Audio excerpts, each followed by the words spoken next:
Magandang araw sa iyo, matalinong bata. Bagong aralin, bagong kaalaman ang maipupunla. Ating tatalakayin ang mahalagang pangyayari mula sa binasa at ang paggamit ng wasto sa aspekto at pokus ng pandiwa. Mahahalagang pangyayari mula sa binasa, pokus at aspekto ng pandiwa.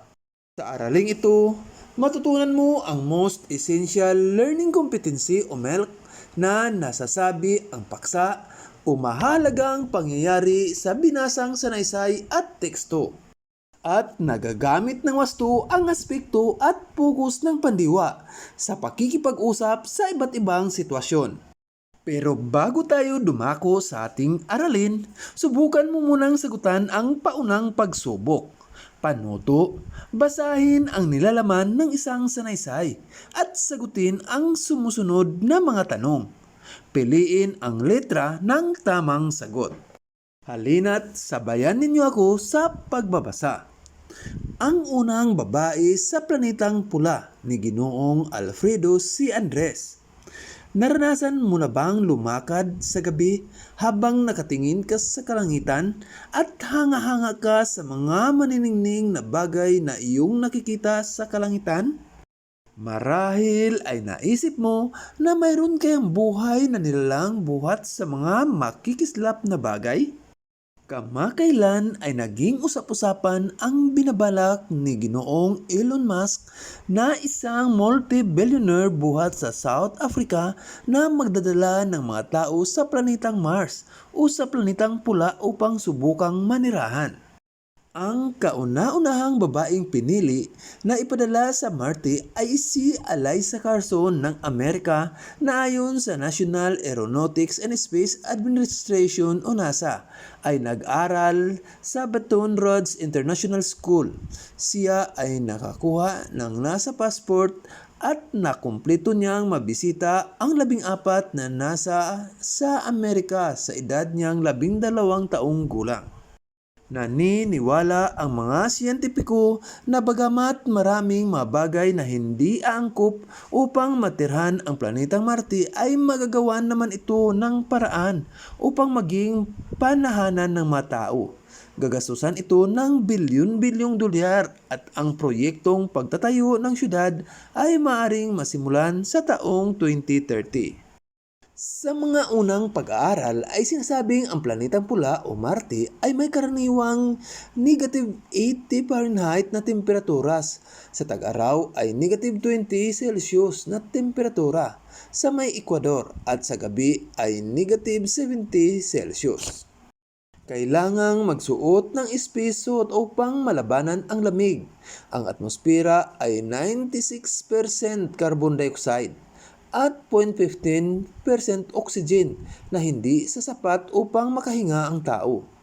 Napakanipis pa ng atmosfera nito na walang ozone layer, maaring magdulot ng kanser sa balat, mabilis na pagtanda at panghina ng immune system.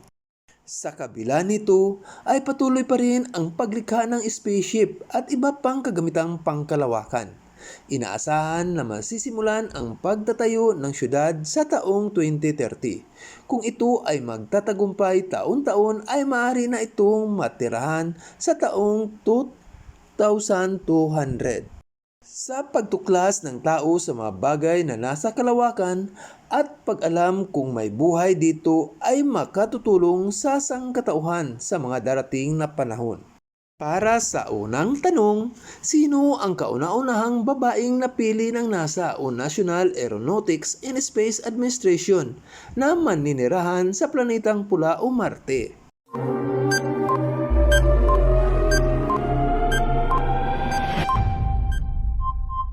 Pangalawa, ano-ano ang mga dahilan kung bakit hindi pwedeng matirahan ng tao ang planetang Marte?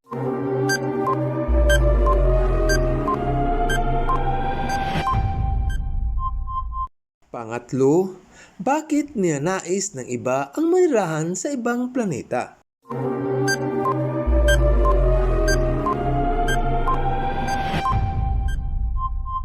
Pang-apat, sa pangusap na marahil ay naisip mo na mayroon kayang buhay na nilalang buhat sa mga makikislap na bagay.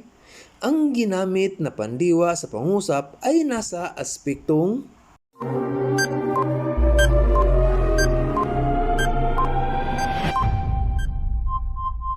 at panglima, ang kauna-unahang babaeng pinili na ipadalan sa Marte ay si Eliza Carson ng Amerika. Ang pokus ng pandiwa ay nasa anyong patlang.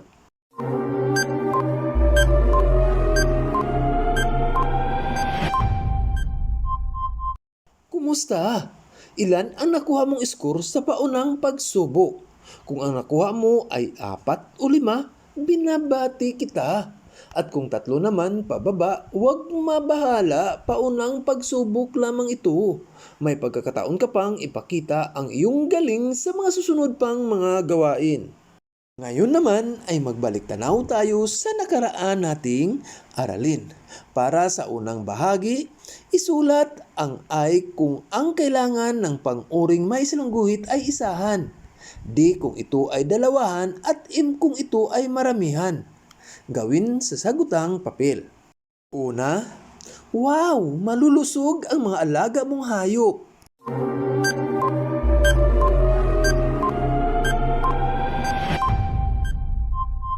Pangalawa, sulong anak ni Alfred si Tino.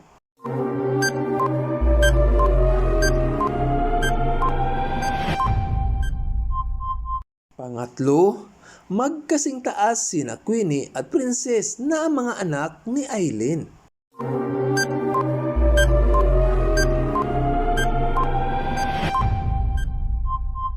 Pang-apat, mahusay si Patrick sa araling panlipunan.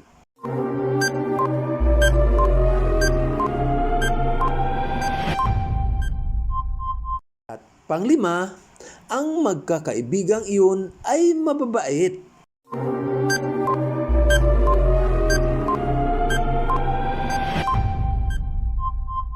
Para naman sa ikalawang bahagi ng balik-tanaw, piliin sa mga salitang nakasulat sa itaas ang kayarian ng pang-uring ginamit sa pangungusap. Isulat ang sagot sa sagutang papel. Una, ang puti ng bahay nilang bagong gawa.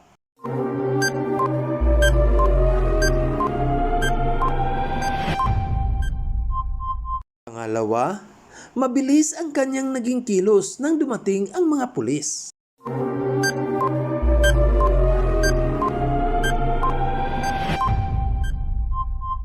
Pangatlo, huwag mo silang salubungin ng ngiting aso.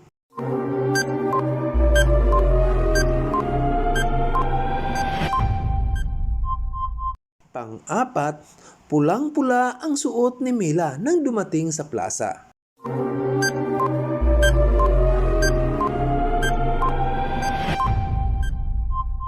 At panglima, nakatambak sa kwarto ang mga prutas na dala ko.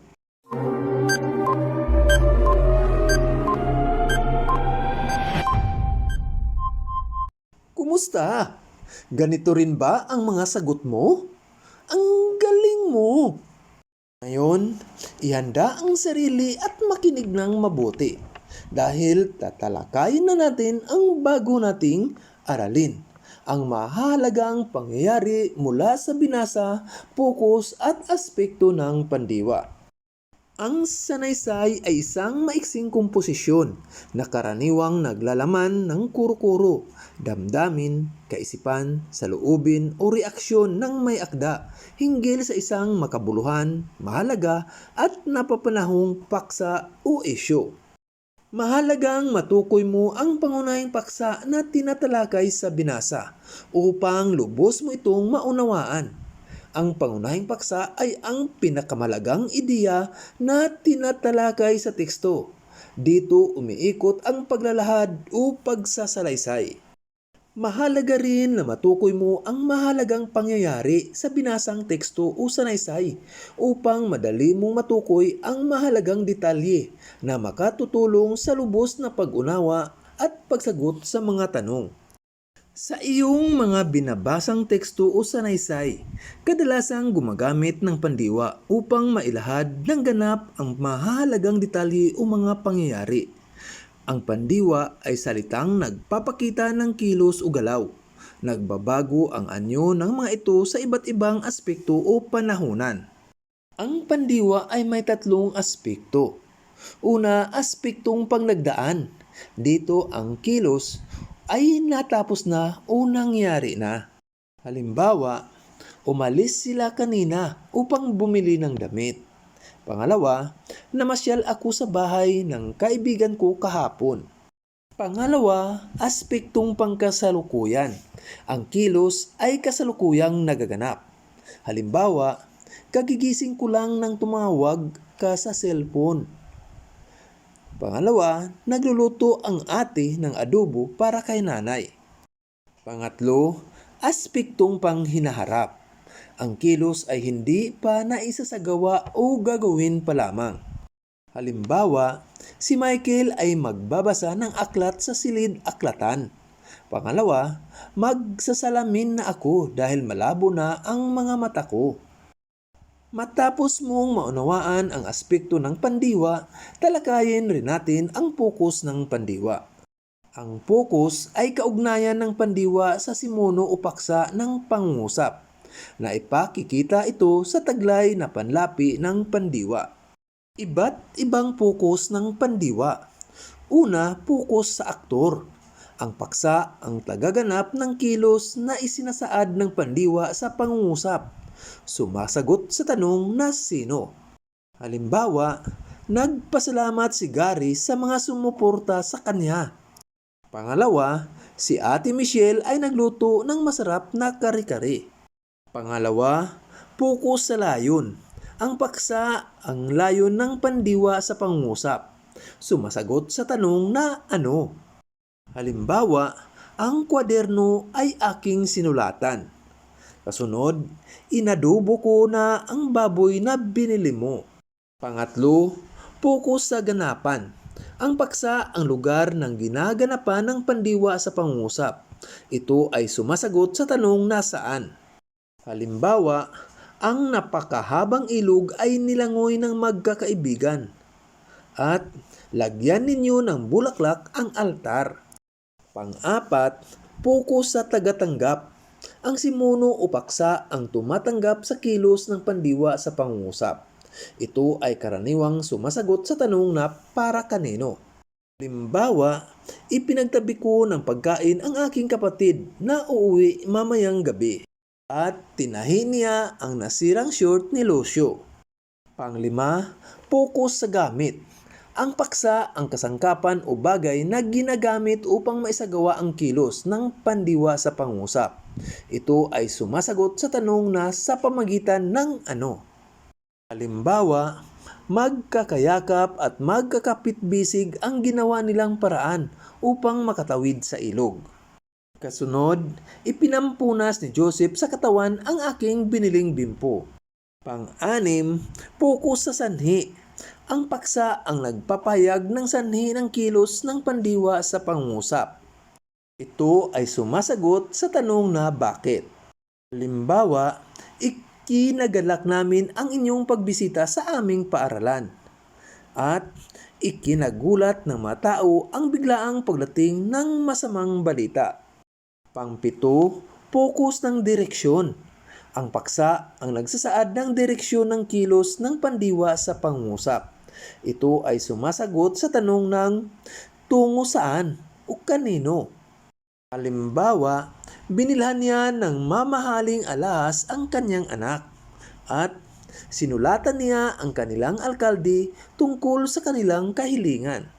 Ngayon ay sabay nating basahin ang sanaysay at pagkatapos nito ay humandang sumagot sa mga tanong. Buwis buhay para sa magandang buhay ni Ginoong Alfredo C. Andres. Anak, mag-aral kang mabuti para paglaki mo ay makahanap ka ng magandang hanapbuhay at maging maalwan ka. Ito ang madalas na naririnig ni Raquel sa kanyang mga magulang. Kaya naman pinilit niyang makatapos sa kanyang pag-aaral at maibahagi sa iba ang kanyang mga naging kaalaman. Kinakailangan niyang sumakay ng bus, sumakay sa habal-habal, maglakad sa madulas, maputik at matataas na kabundukan, lakarin ang mahabang Aklan River at tawirin ang 14 na ilog. Sama-sama sila ng kanyang mga kasamahang guro na inilalagay ang kanilang madamit sa malaking plastik at sa loob ng sako ng bigas upang hindi ito mabasa. Nagpapaanod sila sa ilog kapag katatapos lang ng isang bagyo dahil mataas pa ang tubig. Kung gagamit naman sila ng balsa ay kadalasan itong tumataob at dumadagan sa kanila. Magkakayakap at magkakapit-bisig silang magkakasama upang hindi sila tangayin ng rumaragasang tubig. Nagdadala rin sila ng mga mabibigat na bato upang sila ay makalakad sa ilog. Ang kanilang paglalakbay ay hindi nagiging madali dahil kung minsan ay nagresulta ito ng pagkasugat, pagkapasa, pagkabasag ng kukun, mga sugat, buhat sa matatalim na bato, pagkatinik na dinadaanang kagubatan at kung minalas-malas ay talaga namang buwis buhay. Sa wakas, pagkalipas ng kalahating araw ng paglalakbay ay dumating ang kanilang pagals na katawan sa isang maliit na kubo na walang kuryente at walang internet dahil hindi ito inaabot ng signal. Ang kanilang pinagtuturuan ay may 7 silid-aralan na pinagsasalo-saluhan ng mahigit 400 na kabataan. Ang mga gurong ito ay may pagkakataong magturo sa mga universidad, malalapit at magagandang paralan. Pero pinili nila ang Dalagsaan Integrated School dahil sa iniisip nila na higit silang kailangan doon.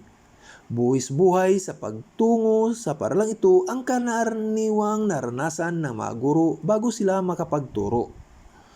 Ang hanging bridge na sa ngayon ay kanilang nakikitang solusyon upang maibsan ang hirap sa paglalakbay. Tunay ngang mga bayani ang mga gurong nagbubuwis buhay upang makapagturo at makapaglingkod sa mga kabataan. Hindi man sila magkamal ng maraming salapi sa pagtuturo, sa kanilang puso't isipan ay bayani silang maituturing. Ngayong natalakay na natin ang ating aralin, may mga inhanda akong mga gawain na siyang magpapalawak pa sa iyong natutunan. Para sa unang gawain, sagutin ang mga tanong tungkol sa binasang sanaysay. Una, sino si Raquel at ano ang katangian niya?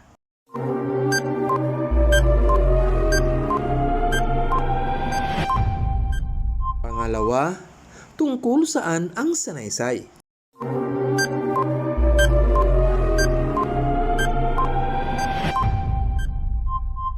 Pangatlo, ano-anong mga hirap sa paglalakbay ang mga dinadanas ng guro bago makarating sa Dalagsaan Integrated School na kanilang pinagtuturuan?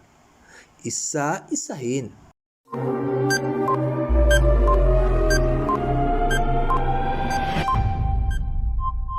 Pang-apat, bakit pinili ni Raquel at ng kanyang mga kasamahang guro ang magturo sa Dalagsaan Integrated School sa Aklan sa kabila ng kanilang naranasan sa pagtungo dito?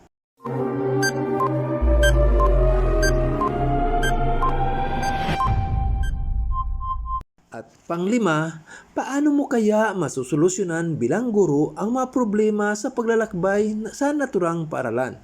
Paano ito maisa sa katuparan?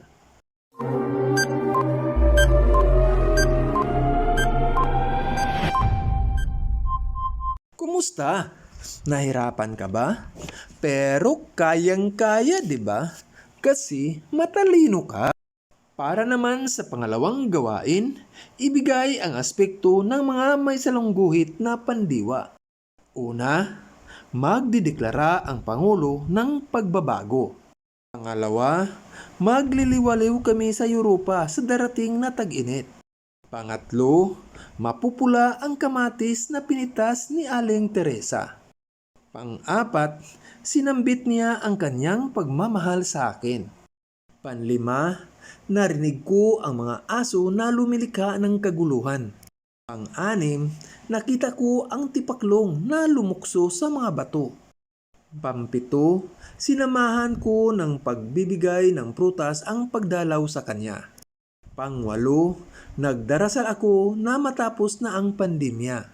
Pangsyam, ipinanawagan sa sambayanan ang pagkakaisa ng mga Pilipino.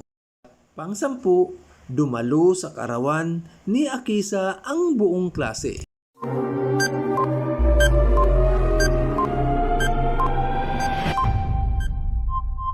Kumusta? Ganito rin ba ang mga sagot mo? Ang galing mo! Para naman sa ikatlong gawain, tukuyin ang pokus ng pandiwa sa bawat pangungusap. Piliin sa talaan ang tamang sagot. Una, ang mga matutulis na bato sa ilog ay dinaanan nila. Pangalawa, ang balsa ay itinaob ko. Pangatlo, mabibigat na bato ang napasan niya sa rumaragasang tubig. Apat, nagpaanod ang mga guro patungo sa paaralan. At panglima, nagalak kami sa paglalagay ng hanging braids.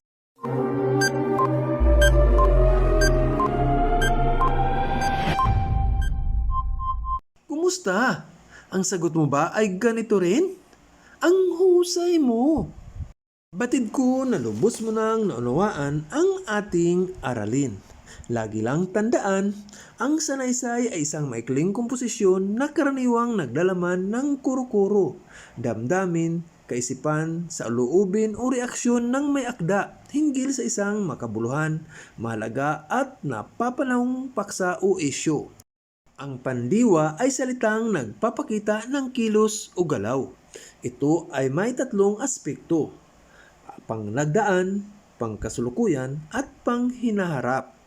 Ang pandiwa rin ay may 7 pokus: sa aktor, layon, ganapan, tagaganap, gamit, sanhi, at direksyon. Maaari mo na rin sagutan ang iba pang bahagi ng module, gaya ng pag-alam sa natutuhan, pangwakas na pagsusulit, at ang pagninilay.